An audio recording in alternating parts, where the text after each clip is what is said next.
Welcome student again.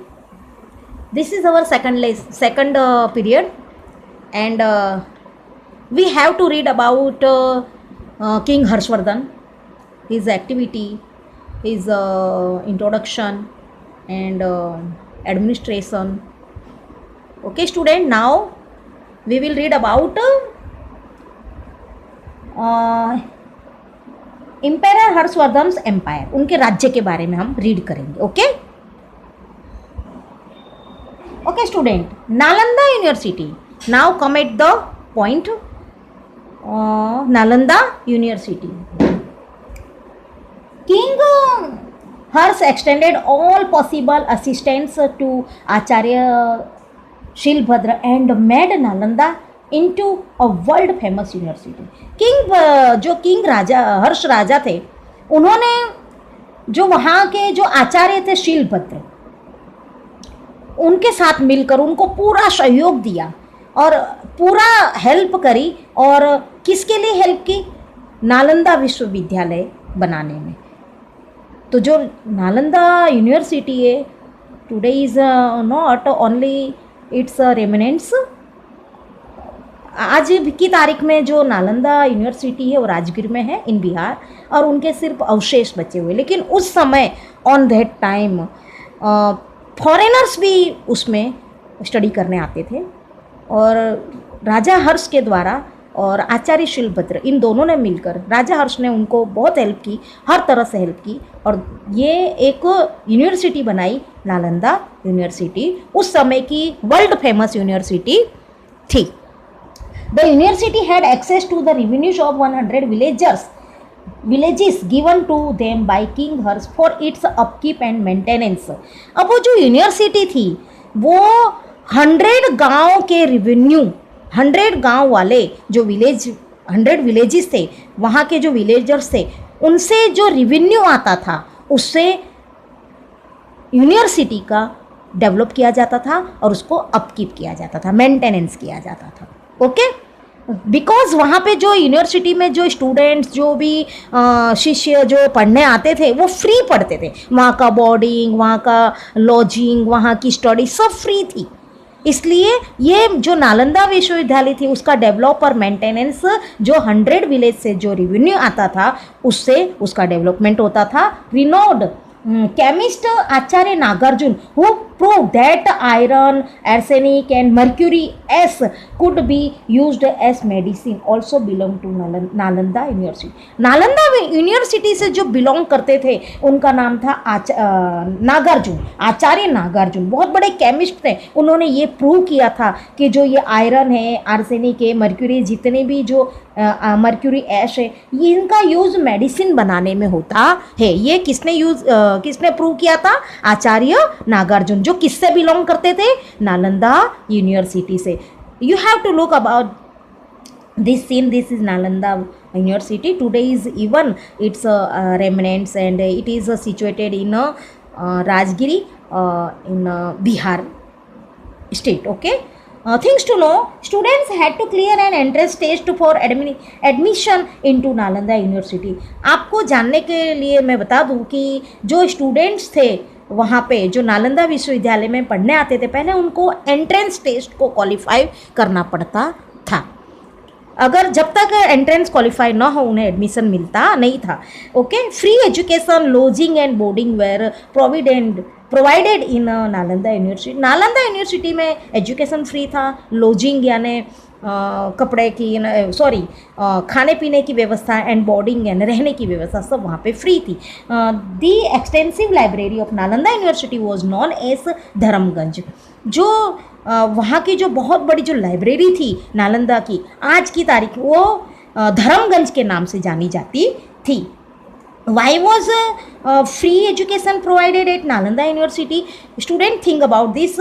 क्यों free education दिया जाता था नालंदा यूनिवर्सिटी में? क्योंकि वहाँ का जो संचालन था, वहाँ का जो डेवलपमेंट था, वो 100 विलेज के जो लोग थे वो उसको उनके रिवेन्यू से उसका डेवलप होता था और स्टूडेंट्स की पढ़ाई होती थी, इसलिए वो फ्री दिया जाता था. Okay students. Life of the people. Now we come at the life of the people. Information about the reign of King Harsh is available from the writing of Chinese traveler Yun Seng.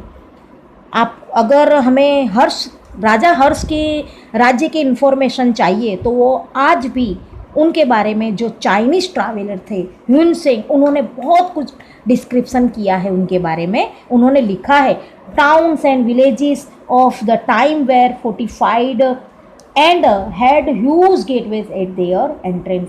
उनके जो villages थे, उनके जो नगर थे, वो पूरी तरह से फोर्टिफाई किए गए थे. फोर्टिफाइड स्टूडेंट, फोर्टिफाई मीन्स सेना से घिरे हुए रहते थे.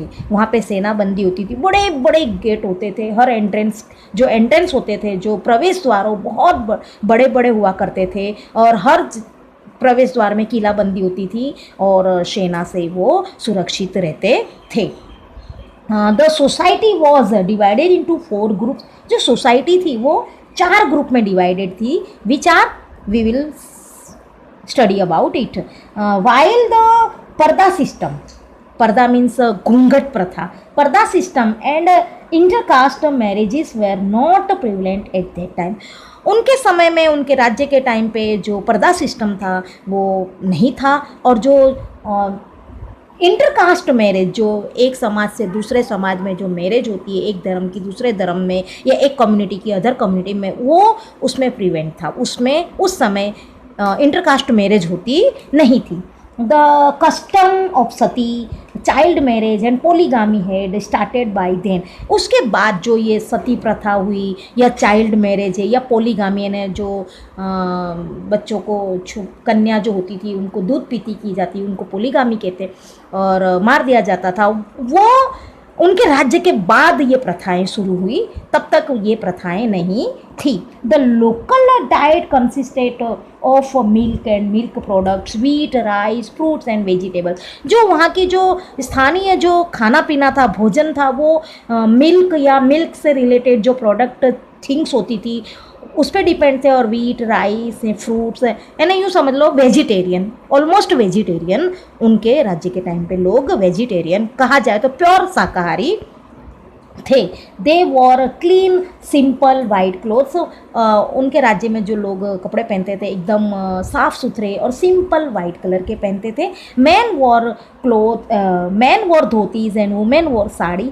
जो मैन होते थे, जेंट्स, वो धोती पहनते थे और जो लेडीज़ होती थी वो साड़ी पहनती थी. Their ornaments, rings, bangles, bracelets, necklaces were made from flowers. उनके जो ऑर्नामेंट्स होते थे वो किसी मेटालिक नहीं होते थे, जैसे कि गोल्ड, सिल्वर, ऐसे नहीं होते थे. फ्लावर्स से बने हुए होते थे. वो लोग फ्लावर्स से बने हुए ऑर्नामेंट्स पहनते थे. Chess and games of dice, जो 64 खेलते हैं, जैसे आज की तारीख में हम लोग लूडो जैसा खेलते हैं, उस समय 64 गेम होती थी. और एक जो डाइस से खेली जाती थी और एक चेस होता था, वो गेम वहाँ पे उस समय बहुत फेमस थी. पॉपुलर मीन्स ऑफ एंटरटेनमेंट के लिए, आनंद के लिए और मनोरंजन के लिए 2 गेम ज़्यादा खेली जाती थी.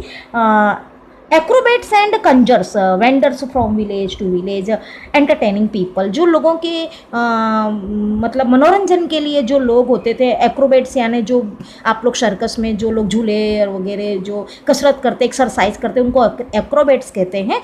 जो आप लोग ने कई समटाइम्स देखा भी होगा, जो नट्स होते हैं, जिनको नट बोलते हैं, वो रस्सी पे चलते हुए दिखाए जाते हैं. वो लोग रस्सी पे पैरों चलते हैं, हाथ में एक स्टिक होती है, उनको एक्रोबेट्स कहा जाता है. और कंजर्स जो गाना गाकर ढोलक बजाते थे, कुछ उनके पास म्यूजिक इंस्ट्रूमेंट हुआ करते थे और एक गांव से दूसरे गांव जाकर वो लोग वेंडरिंग करते थे और लोगों का मनोरंजन किया करते थे. Okay students, now understand that farming and animal husbandry were the main occupation of the people. लोगों का जो मुख्य मेन व्यवसाय था वो था फार्मिंग यानी खेती और एनिमल हस्बेंड्री यानी पशुपालन. Land revenue was 1/6 of the production. Production में जितना भी पार्ट्स हो, जो जितना भी प्रोडक्शन होता था, उसका 1/6 पार्ट रेवेन्यू के लिए जाता था. Internal and international trade was carried out by the Vysya.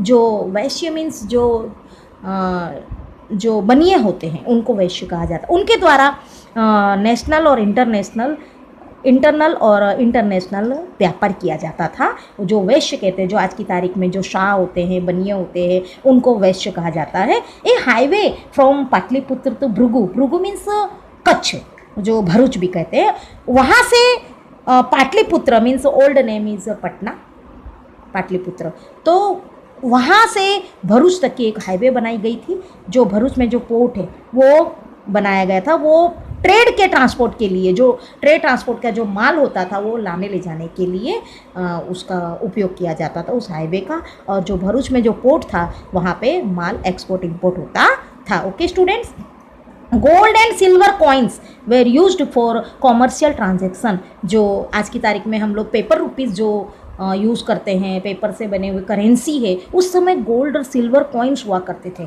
Currency के रूप में। और सोना मोहर जिसको बोलते, चांदी के सिक्के और सोने के सिक्के, वो कॉमर्शियल ट्रांजेक्शन था, व्यापार के रूप में जो हम लोग लेन देन करते थे, एक्सचेंज, वो गोल्ड कॉइन और सिल्वर कॉइन यूज़ करते थे। ऑर्नामेंट्स, स्टेच्यूज, आइवरी यानी जो हाथी दांत से जो बनी हुई मेड फ्रॉम एलिफेंट जो टस्क होता है उससे।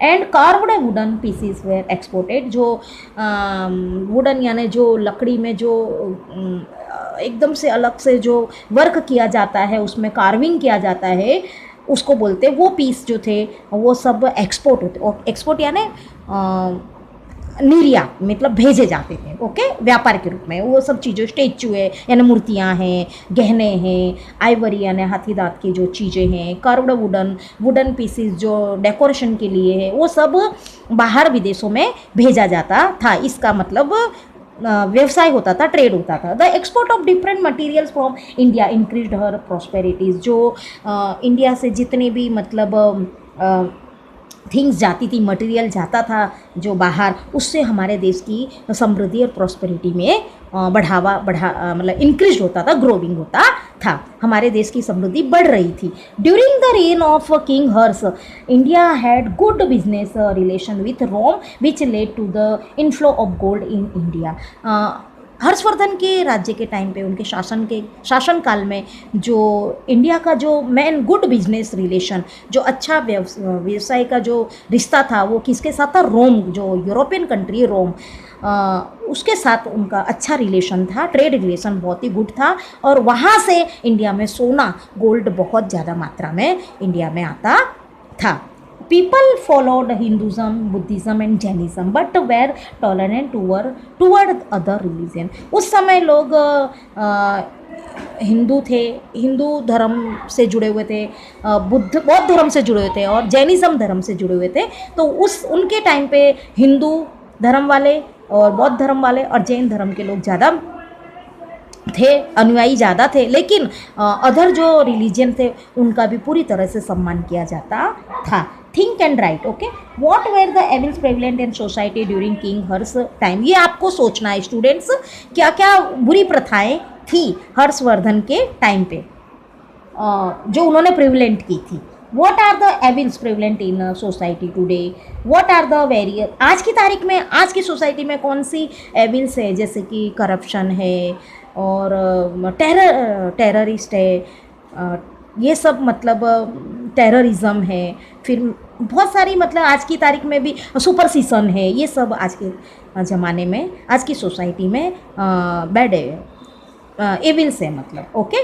What are the various means of entertainment in present time, आज के टाइम में लोगों के एंटरटेनमेंट के लिए क्या क्या है, तो जैसे मीडिया है, वीडियो गेम है, टेलीविज़न है और etcetera, okay. Why were villages and towns fortified in ancient time, ancient time में विलेजेस और टाउन्स क्यों फोर्टिफाइड किए जाते, क्योंकि उन्हें हमेशा अदर राज्य अटैक न कर लेवे, कभी भी अदर स्टेट वाले, अदर किंग उनके उनके मतलब किंगडम में अटैक ना करे, इसलिए राजा अपनी प्रजा की सुरक्षा के लिए सारे फोर्ट को फोर्टिफाई करके रखते थे। मेहनत बिगाड़ी।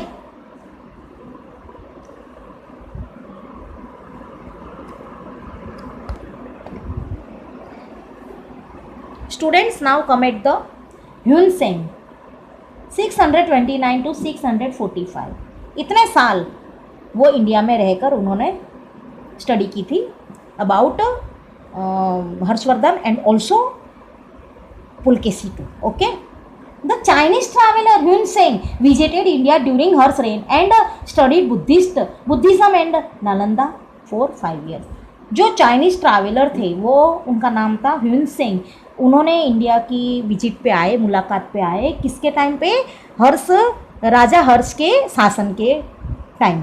और उन्होंने बुद्धिज़्म पे नालंदा विश्वविद्यालय में 5 years तक उन्होंने स्टे किया और बुद्धिज़्म पे उन्होंने स्टडी की थी. Okay, things to know, Hiuen Tsang stayed in India for 15 years.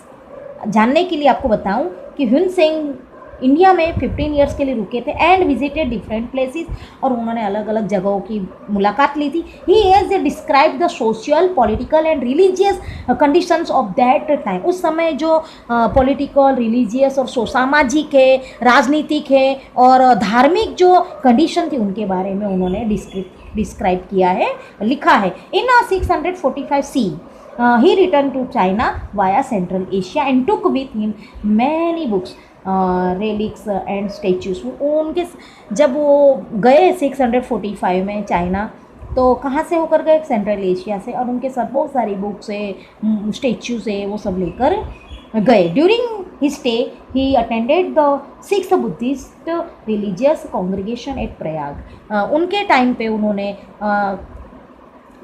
Prayag में जो रिलीजियस कॉन्ग्रीगेशन करते थे हर्ष, तो उन्होंने 6th बुद्धिस्ट रिलीजियस था उसको भी अटेंड किया था. किसने? ह्युन सेंग ने, चाइनीज ट्रैवलर.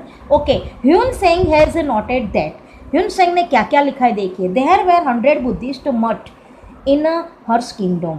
हर्ष किंगडम ने अपने टाइम पे कितने मठ थे उनके टाइम पे? 100 बुद्धिस्ट मठ थे. People lived in simple, pious and peaceful life based on living by rules of good moral conduct and justice.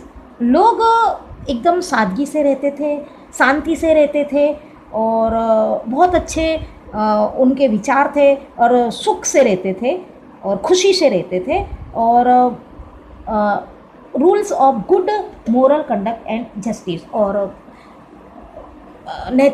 उनमें नैतिकता थी और न्यायपूर्ण थे और किसी के मतलब लोग आपस में लड़ते झगड़ते नहीं थे, शांति के साथ उनके जीवन जीते थे. किसके टाइम पे?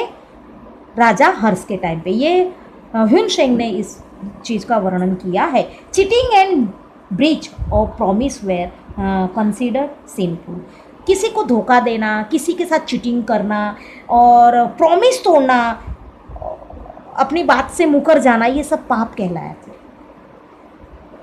कहा जाता था उस समय. मतलब ये सब करना एक पाप माना जाता था. List out of state of south India from the list of places visited by Hiuen Tsang. ये आपकी एक्टिविटी है. And student, today's your topic is finish and you have to read again at the home. This is my